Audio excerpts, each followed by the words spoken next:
Sir, മദ്യപിച്ച് വാഹനം ഓടിച്ചാൽ ഇനി ഈസിയായൊന്നും അങ്ങനെ പോലീസിന് പറ്റിയടിക്കാനോ അല്ലെങ്കിൽ ഈസിയായി ഇനി പിടിച്ചടക്കിടാനോ കഴിയില്ല. കേരള ഹൈക്കോടതിയുടെ ഒരു വിധി വന്ന് ഇത് മദ്യപിച്ച് വാഹനം ഓടിക്കുന്നവർക്ക് ഒരു സന്തോഷ വാർത്തയാണോ? അങ്ങനല്ല വിധി.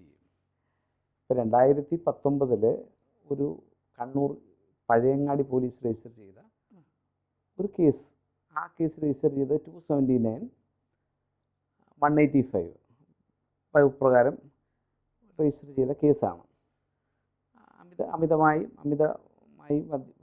മദ്യപിച്ച് അലക്ഷ്യമായി ഉദാസീനമായി വണ്ടി ഓടിച്ചു പോയെന്നുള്ളൊരു കേസിനകത്ത് ആ കേസിലെ പ്രതിയായ ആൾ കേരള ഹൈക്കോടതിയിൽ ഈ കേസ് എടുത്തതിലെ നിയമപരമായ സാങ്കത്യം ചൂണ്ടിക്കാണിച്ചുകൊണ്ട് നൽകിയൊരു ഹർജിയിലാണ് കേരള ഹൈക്കോടതിയിൽ നിന്ന് സുപ്രധാനമായ വിധി ഉണ്ടായിരിക്കൊണ്ടിരിക്കുന്നത്.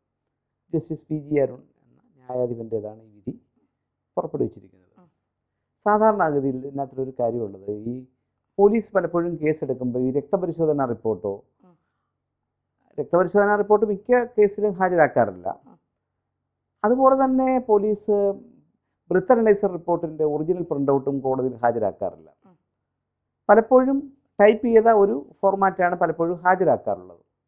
ഇനി മുതൽ അത് പറ്റില്ല എന്നുള്ള ഒരു സുപ്രധാനമായ വിധിയാണ് ഇതോടുകൂടി ഈ ഹൈക്കോടതി വിധിയോടുകൂടി ഉണ്ടായിരിക്കുന്നത്. അപ്പം നമുക്കറിയാം, മദ്യപിച്ച് വാഹനം ഓടിക്കുന്ന കേസിനകത്തിൽ പലപ്പോഴും ഒരു പോലീസ് ഉദ്യോഗസ്ഥൻ പലപ്പോഴും ഈ ആൾ മദ്യപിച്ചിട്ടില്ലെങ്കിൽ പോലും ചിലപ്പോൾ ചില സമയങ്ങളിലൊക്കെ മദ്യപിച്ചതായി ചില കള്ളക്കേസുകൾ എടുക്കാറുണ്ട്.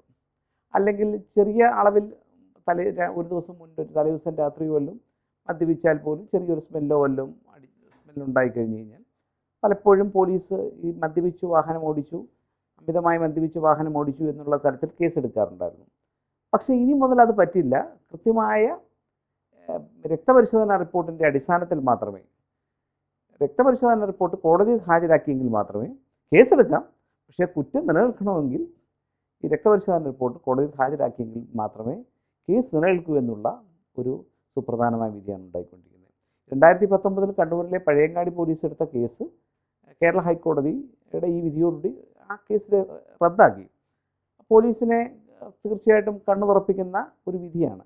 പോലീസിൻ്റെ ഇടയിൽ തന്നെ ചർച്ചയാവുന്നൊരു വിധിയുമാണ്. പലപ്പോഴും ഈ മോട്ടോർ വാഹന ചട്ടത്തിൽ പറയുന്ന രീതിയിലല്ല പലപ്പോഴും പോലീസ് കേസെടുക്കുന്നത്. നമ്മൾ അറസ്റ്റിനെ സംബന്ധിച്ചാണ് തന്നെ സുപ്രീം കോടതിയുടെ മാർഗ്ഗനിർദ്ദേശങ്ങൾ അനുസരിച്ചല്ല പോലീസ് പലപ്പോഴും അറസ്റ്റ് ചെയ്യുന്നത്. ഒരു ക്രിമിനൽ കേസിൻ്റെ അന്വേഷണത്തിൽ ബന്ധപ്പെട്ട ചട്ടങ്ങൾ പ്രകാരമല്ല പോലീസ് പലപ്പോഴും.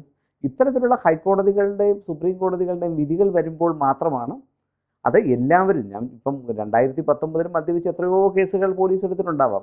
പക്ഷേ അതിനകത്ത് ഏറെക്കുറെ എല്ലാ കേസുകളിലും പ്രതികൾ പിഴ ഒടുക്കി കുറ്റം സംബന്ധിച്ച് കോടതിയിൽ നിന്ന് പോകുന്നതാണ് സാധാരണഗതിയിൽ കണ്ടുവരുന്നത്.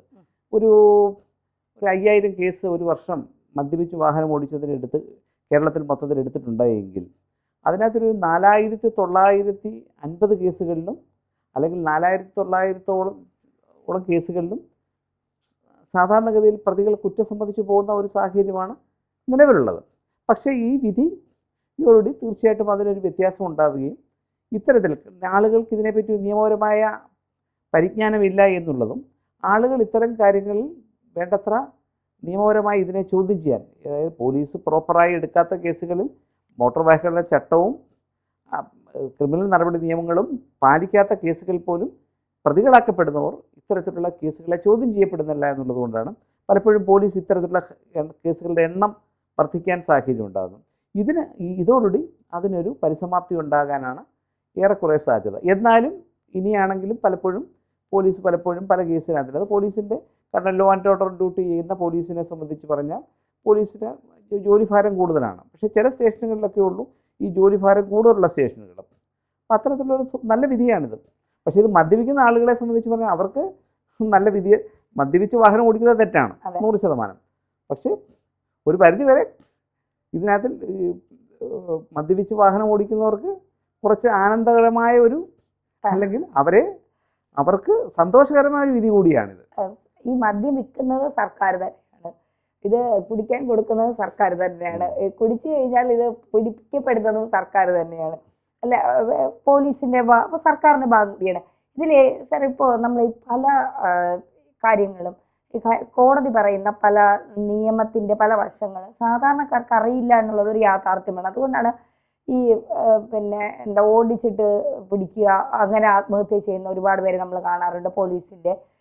അതുപോലെ ഈ ഹെൽമെറ്റ് പിടിക്കാൻ വേണ്ടി മാത്രം നിൽക്കുന്ന, അത് ഈ മാസാവസാനമാണ് ഈ ടാർഗറ്റ് തയ്ക്കാനൊക്കെ നിൽക്കുന്നത് പോലെ പോലീസുകാർ എല്ലാ ഇടവഴികളിലും നിൽക്കുന്നത് നമ്മൾ കണ്ടിട്ടുണ്ട്. ഇവിടെയും അങ്ങനെ തന്നെയാണ്. പോലീസ് പിടിച്ചു കഴിയുമ്പോൾ പറ്റിയടിക്കാം, അല്ലെങ്കിൽ ഇത്ര രൂപ അടയ്ക്കണമെന്ന് പറയുമ്പോൾ സാധാരണക്കാരൻ വിചാരിക്കും കേസ് നൂലാമലകളായിട്ട് പുറകെ പോകാൻ വയ്യ, ഇതിലങ്ങ് തീരട്ടെ എന്ന് വിചാരിക്കും. പക്ഷെ അങ്ങനെയല്ലല്ലോ. കോടതി പറയുന്ന കാര്യങ്ങൾ കൃത്യമായി പാലിക്കപ്പെടേണ്ടോ എന്ന് നോക്കേണ്ട കടമ കൂടി കോടതിക്കില്ലേ? ഈ കോടതി നിയമത്തിലെ അനുശാസിക്കുന്ന ചട്ടങ്ങൾ പാലിക്കപ്പെടുന്നുണ്ടോ, അല്ലെങ്കിൽ അത് മോട്ടോർ വാഹന ചട്ടമാണെങ്കിലും അബ്കാരി ചട്ടമാണെങ്കിലും നമ്മുടെ ക്രിമിനൽ നടപടി നിയമത്തിലെ IPC എടുക്കുന്ന കേസുകളാണെങ്കിലും ഒക്കെ തന്നെ നിയമത്തിൻ്റെ ആ പരിധിക്കകത്ത് നിന്നുകൊണ്ടും സുപ്രീം കോടതിയുടെയും ഹൈക്കോടതിയുടെയും മാർഗനിർദ്ദേശങ്ങൾക്കനുസൃതമായും പോലീസ് ചട്ടങ്ങൾക്കനുസൃതമായും DGPയുടെ സർക്കുലർക്കനുസൃതമായും വേണം പലപ്പോഴും കേസെടുക്കാൻ.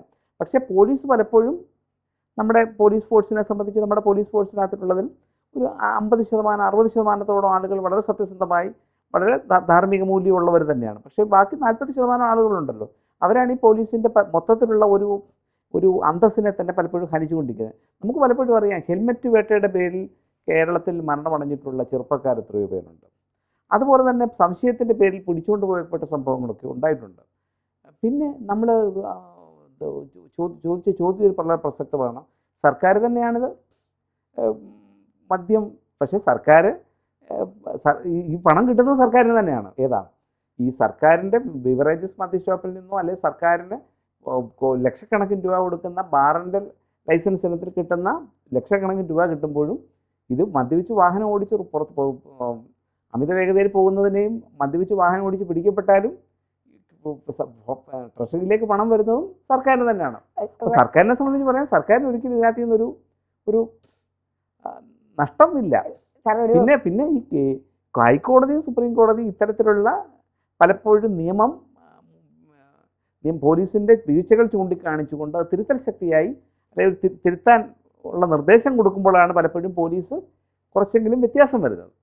ഈ സാധാരണക്കാരുടെ ജീവനാണ് ഞങ്ങൾക്ക് വലുത് എന്ന് പറഞ്ഞുകൊണ്ടാണ് ഈ മദ്യപിച്ച് വാഹനം ഓടിച്ചാൽ അപകടമുണ്ടാകും, ഹെൽമെറ്റ് ഇല്ലാതെ വാഹനം ഓടിച്ചാൽ അപകടം സംഭവിച്ചാൽ നിങ്ങളുടെ ജീവൻ നഷ്ടമാകും, അതുകൊണ്ടാണ് ഞങ്ങൾ ഈ പണം പിരിക്കുന്നത്, അതിൻ്റെ പേരിലെങ്കിലും നിങ്ങളൊന്ന് നന്നാവൂ എന്ന് പറഞ്ഞുകൊണ്ട്. പക്ഷേ ഈ മദ്യം വാങ്ങിക്കഴിഞ്ഞിട്ട് ഇത് തന്നെ കടവും ഷെയർ ഇട്ട് വാങ്ങുന്നവരായിരിക്കും പലരും. ഇവർ മദ്യം വാങ്ങി വീട്ടിൽ കൊണ്ടുപോയി ചിലപ്പോൾ കഴിക്കാൻ പറ്റില്ല, കാരണം ഭാര്യയെ പേടിയാണ്, വീട്ടുകാരെ പേടിയാണ്. എവിടെയെങ്കിലും വെച്ച് ഇപ്പോൾ ഒരു റൂം എടുക്കാന്ന് വെച്ചാൽ ഇത് തന്നെ ഷെയർ ഇട്ട് വാങ്ങുന്നവരായിരിക്കും. അപ്പോൾ ഇവരുടെ റൂം എടുക്കാൻ ചിലപ്പോൾ പൈസ ഉണ്ടാകുന്ന വരില്ല. ഇവർ പിന്നെ മദ്യപിച്ചിട്ട് തിരിച്ചവരെ വീട്ടിലേക്ക് പോകണം. അപ്പോൾ ഈ സാധാരണക്കാരപ്പോൾ എന്താണ് ചെയ്യേണ്ടത്? ഇതിനൊരു ലിമിറ്റ് വെക്കണ്ടേ? ഇത്ര ഇതിൽ കൂടുതൽ നിങ്ങളുടെ ശരീരത്തിൽ മദ്യത്തിന്റെ അംശം ഉണ്ടെങ്കിൽ അതിപ്പോൾ തന്നെ വെച്ചിട്ടുണ്ട്. ആ മദ്യത്തിൻ്റെ അളവിനെ സംബന്ധിച്ചൊക്കെ വ്യക്തമായ മാർഗനിർദ്ദേശങ്ങളും ഒക്കെ തന്നെയുണ്ട്. അമിതമായ അളവിൽ മദ്യപിച്ച് പോകുമ്പോഴാണ് യഥാർത്ഥത്തിൽ ഈ രക്തപരിശോധനയിലൊക്കെ ഇത് കണ്ടെത്താറുള്ളത്. പക്ഷേ ഇവിടെ പ്രശ്നം നമ്മുടെ സംസ്ഥാനത്തെ റോഡ് അപകടങ്ങളിൽ ഏറെ പങ്കും ഈ ലഹരി ഉപയോഗം കൊണ്ടും മദ്യപാനം കൊണ്ടും മദ്യപിച്ച് വാഹനം ഓടിക്കുന്നതുകൊണ്ടും ഉണ്ടാകുന്നതാണ്. അതും ഒരു പ്രധാനപ്പെട്ട കാര്യമാണ്. ഇത്തരത്തിലുള്ള വിധികൾ പലപ്പോഴും ഇത് കേരള ഹൈക്കോടതിയുടെ ഈ വിധി വളരെ ഒരു സുപ്രധാനമായ വിധിയാണ്. ഇത് ഒരുപാട് ഗുണകരമായ വിധിയാണ്. തീർച്ചയായിട്ടും. എന്തായാലും ഈ വിധി നടപ്പിലാക്കാൻ കേരള പോലീസ് ശ്രമിക്കട്ടെ എന്ന് നമുക്ക് ആഗ്രഹിക്കാം.